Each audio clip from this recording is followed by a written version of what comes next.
Agora sim, 7 horas e 28 minutos, conexão estabelecida aí de forma bacana, legal, 100% agora. Voltamos com a Natália Soares, professora Natália, aqui no Folha no Ar ao vivo.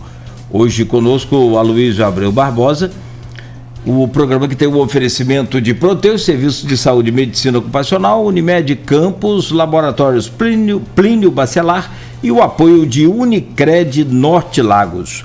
Aloysio, eu volto com você. E agora, conexão ok, tudo ok com a Natália.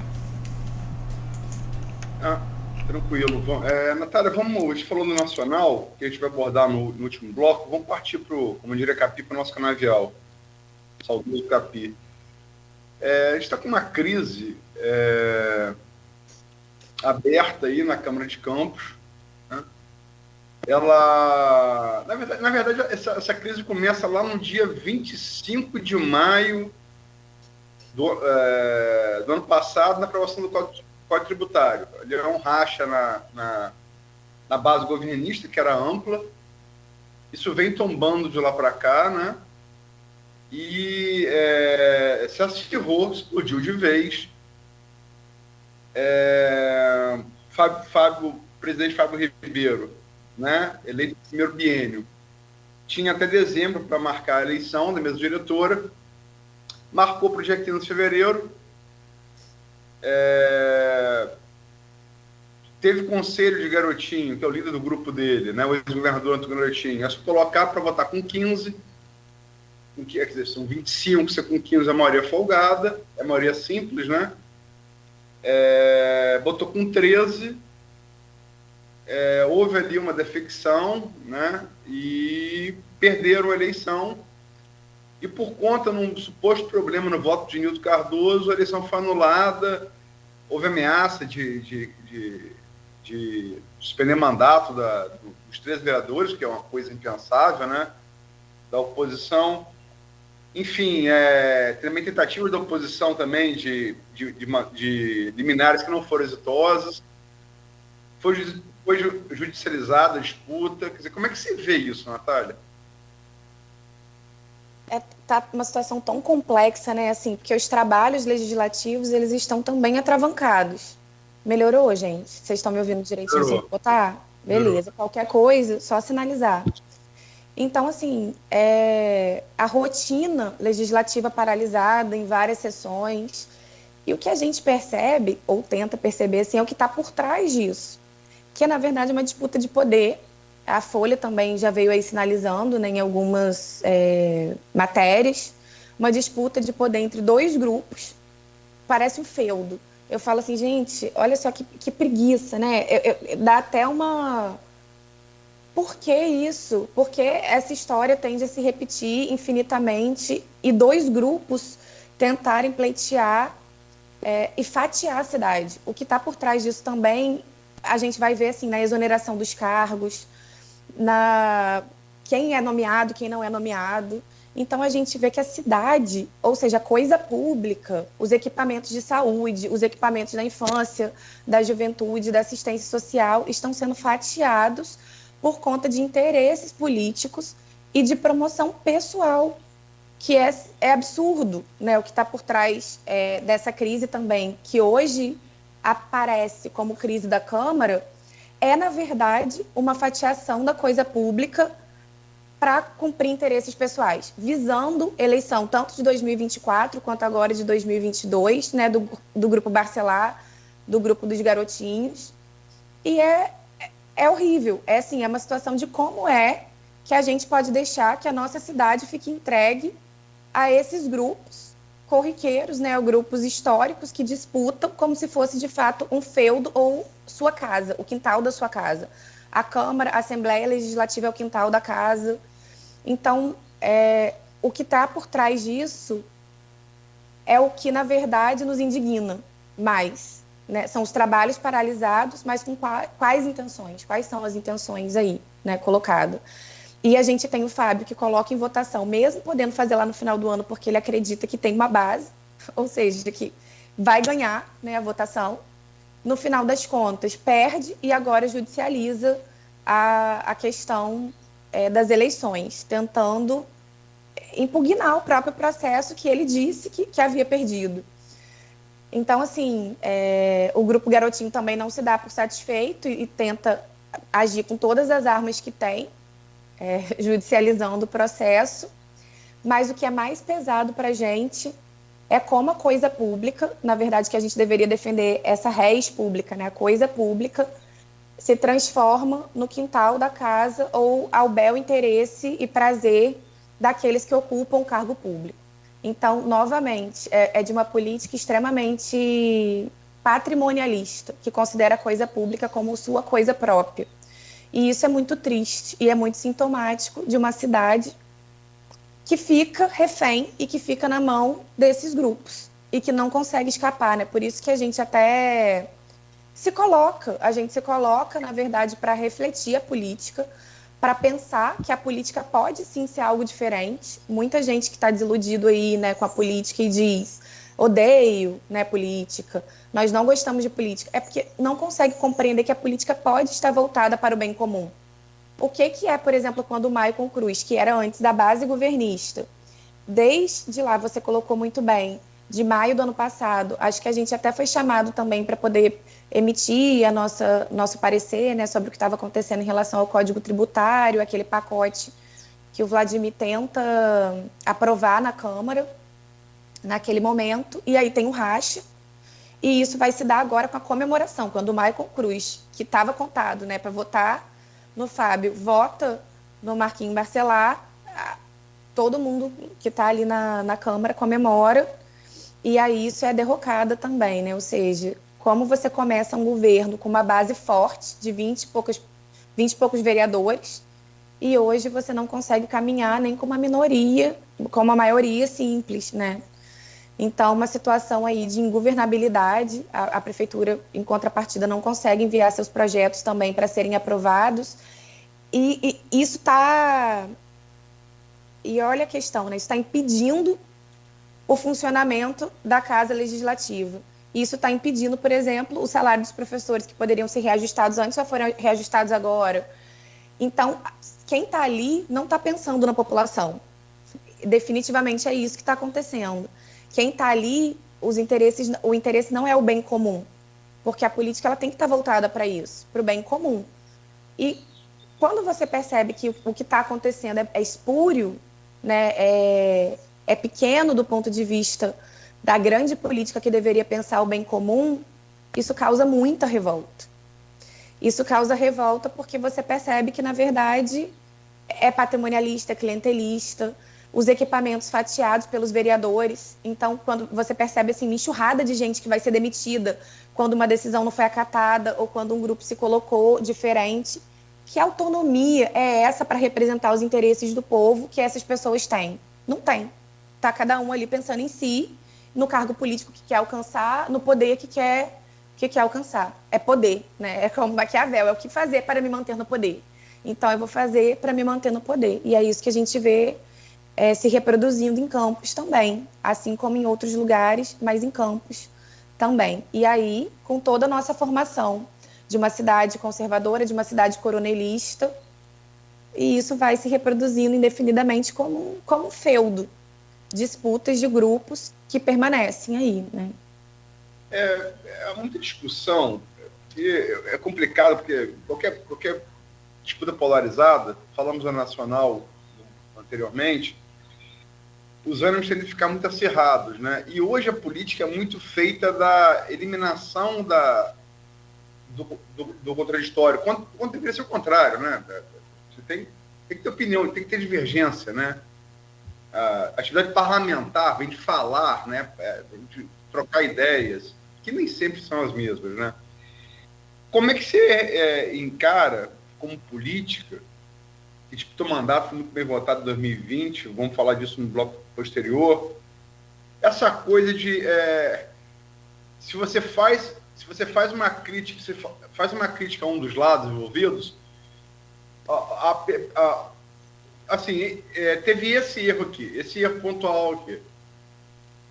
Aí o cara tende a falar que você está aliado com o outro lado, quer dizer, é um mundo bipolar, só existe dois lados.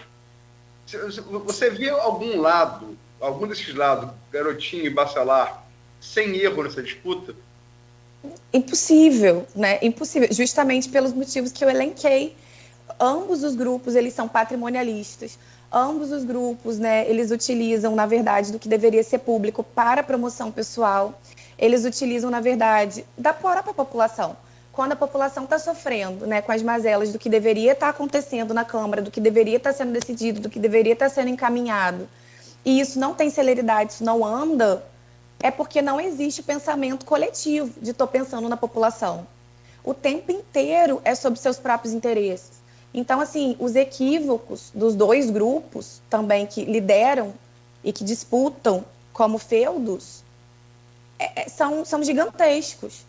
E ambos sem pensar na real política, né? Que a gente pode falar assim, de pensar na população. Porque se pensasse na população, não agiriam da forma como agem. Então, assim, você falou de algo que é muito importante dentro de uma democracia, que é a preservação e a existência das minorias poderem existir, da pluralidade, do contraditório. Inclusive, a Marilena Chaui tem um texto muito, muito bacana que vai falar sobre isso, que a democracia, ela reivindica o contraditório. Quando eu tento eliminar aquilo que ataca as minhas ideias, porque é isso, as ideias devem brigar. E quando a gente está se colocando aqui também, não é um ataque pessoal, e que as pessoas não entendam isso como ataque pessoal, porque não é. Nem não conheço ninguém, né, pessoalmente, para dizer, é boa ou má pessoa. Eu não estou falando sobre as características da pessoa, eu estou falando sobre uma forma de condução política. Então, assim, ou de ideias. E isso fica muito marcado em algumas falas. Por exemplo, quando determinados políticos, não vou nem usar de A ou B, né, dizem, por exemplo, eu conversava antes da gente começar com o Cláudio, quando anuncia, porque eu dei essa casa, porque o cheque cidadão, né, agora a gente deve ter um outro benefício aí, que é o cartão 8K na assistência, porque isso foi dado pelo meu governo. O que significa, qual é o peso que isso tem? É de você formar no imaginário das pessoas mesmo a questão do favor e da troca, né? Ou seja, eu te prestei um favor e agora você me deve, por exemplo, voto. Isso é compra, né? Então, assim, esses grupos governam dessa forma. E isso é muito pesado. Você colocar nas costas da população essa política do favor e não entender a política pública, de fato, como política pública e como direito, porque você fere a própria lógica da cidadania.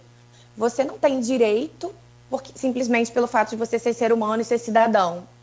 Não, você vai ter direito se você vier aqui comigo. Foi isso, mais ou menos, que esteve reproduzido naquele discurso na Câmara, entre o vereador, né, eu não sei se foi o Juninho, prefiro nem citar o nome, porque eu não lembro, né, o nome, com o Michael. Você esqueceu que você tem vários cargos, não sei aonde, que seus apadrinhados estão em tal cargo? Independente da onde, você quer ser independente da onde. Então, isso expressa, na verdade, o que está de fundo, que é como essas pessoas não conseguem caminhar numa ideia de política de bem comum, mas de interesse próprio. Natália, para terminar esse bloco, o Breno Bittencourt de Queiroz Vieira lembra aqui, em intervenção aqui no comentário no streaming, sobre ele lembra o fato de ser uma Câmara totalmente masculina, né? Não tem uma presença feminina nessa Câmara. Que quebra até uma tradição, campos desde Dona Antônia Leitão, né?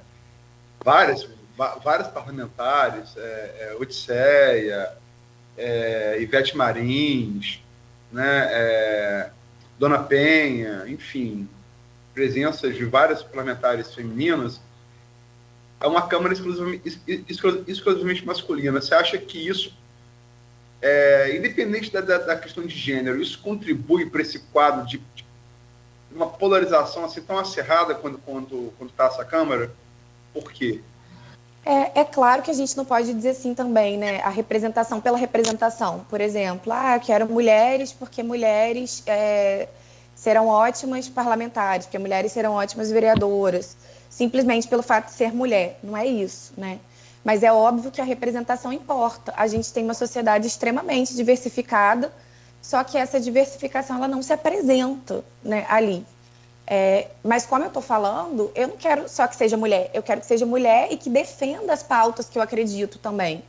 Porque não adianta você colocar alguém que no final das contas vai estar votando nessa mesma base. É preciso romper isso, esse ciclo de famílias que se reproduzem e se perpetuam indefinidamente no poder aqui em Campos, de forma conservadora, elitista também, e que exclui o povo, ou seja, que não consegue partilhar o poder. Eu quero que tenha mulheres, mas mulheres que partilhem o poder, de mulheres que discutam pautas reais das mulheres que estão sofrendo, das mulheres trabalhadoras, que têm seus trabalhos invisibilizados. Porque hoje não se considera o trabalho, por exemplo, o trabalho doméstico. Então é importante falar, inclusive, nesse dia do trabalhador, trabalhadora, que foi ontem e hoje, que o trabalho que vocês, mulheres, desenvolvem no âmbito doméstico economiza trilhões de reais, né, para o sistema capitalista. Porque se não fosse esse trabalho, se gastaria muito mais, deveria se gastar, inclusive, em políticas públicas. A política estatal não deveria ser familista, ou seja, transferir para a família uma responsabilidade também que é do Estado. E eu quero mulheres que pautem isso, que pautem essa briga e que discutam isso. Só que é óbvio que isso também se expressa nessa polarização e, como eu estava falando antes, isso reflete a nossa própria formação do território, das relações sociais campistas, que são relações, além de patrimonialistas, patriarcais, que são relações também marcadas pelo racismo que estrutura a nossa sociedade. Então, isso tudo está lá, né? A Câmara é um espelho de como é a sociedade campista. Eu não tenho, assim, isso não é enganoso. Essa polarização que está ali é um espelho do que acontece nas relações sociais aqui, sabe? Nessa relação entre Estado e sociedade civil. E de como essa sociedade civil também é tratada e da baixa capacidade de articulação e de enfrentamento ao que está colocado aqui. Então, a ausência de mulheres é completamente destrutiva mesmo para a política. Porque pautas que tenham comprometimento com a luta feminina, elas não estão sendo tocadas. Ou se estão, porque a tendência é essa, né? Inclusive, pesquisas vão apontar que ter mulheres é muito mais fácil que as mulheres pensem os problemas das mulheres. E é por isso que é tão importante. Quando a gente fala do direito à creche, quando a gente fala de conquistas na saúde, de direito a pré-natal, seguro, a gente está falando de mulheres que possam pensar isso dentro do poder legislativo, dentro do poder executivo. E por isso é tão importante que a gente seja representada. Nós somos maioria da população. E aí chega na Câmara de Campos, nenhuma mulher. O que isso demonstra? O que isso fala sobre a sociedade campista? Eu acho que é hora da gente colocar a mão também na cabeça, todo mundo, né, a população de forma geral, e pensar o que isso fala sobre a gente. Por que é só um homem majoritariamente branco que está lá representado?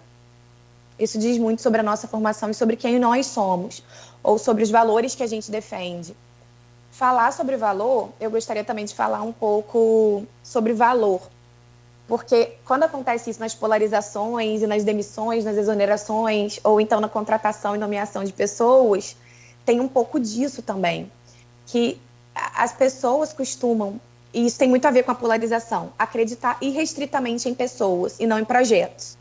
Então, quando eu venho, né, e estou falando, não como candidata ainda, mas como né, ou nas eleições passadas, eu tive a oportunidade, foi de vocalizar um projeto que não é meu, um projeto que é coletivo, um projeto que foi construído por muitas pessoas, de diversos setores, que foi trabalhoso, que foi custoso, mas que foi muito bonito também de ser construído, porque cada um deu um pitaco ali, né? Então, na verdade, aquele projeto não é meu, foi vocalizado por mim. Isso é importante que as pessoas tenham a compreensão, porque elas se focalizam em pessoas e aí é como um jogo de futebol. Estou com aquele time e não abro. E por isso talvez a decepção aí dos garotinhos também, né, com a sua base, porque esperavam essa fidelidade. Estou contigo e não abro, porque te foi propiciado determinados cargos ou determinado apadrinhamento em diversos setores. Natália, Eu vou te pedir licença, se você me permite, só para a gente fazer um intervalo, e até porque esse assunto aí, e que aí você vai ter um tempo bem legal para colocar seu pensamento, que é interessante, e aí você vai ficar mais à vontade para falar também, tá bom? Peço desculpas aí por interrompê-la, mas só até para que a gente mantenha essa dinâmica aqui do programa. E, claro, falar do mais importante que é você aqui. Bom, peço licença então. Rapidamente a gente volta com o nosso Folha no Ar, ao vivo aqui pela Folha FM, em 98,3, em nossas plataformas também digitais, aí no Face, no YouTube, no Instagram, daqui a pouco em podcast, enfim, logo mais às 17 horas tem reprise na Plena TV. Você fica ligado aí aonde você for, no melhor horário, a gente vai estar aí com você. No oferecimento de Proteus, serviços de saúde e medicina ocupacional, qualidade certificada ISO 9001-2015, Unimed Campos, cuidar de você. Esse é o plano. Laboratórios Plínio Bacelar, 80 anos de tradição em Campos, e Unicred Norte Lagos, quem conhece, valoriza. Voltamos já.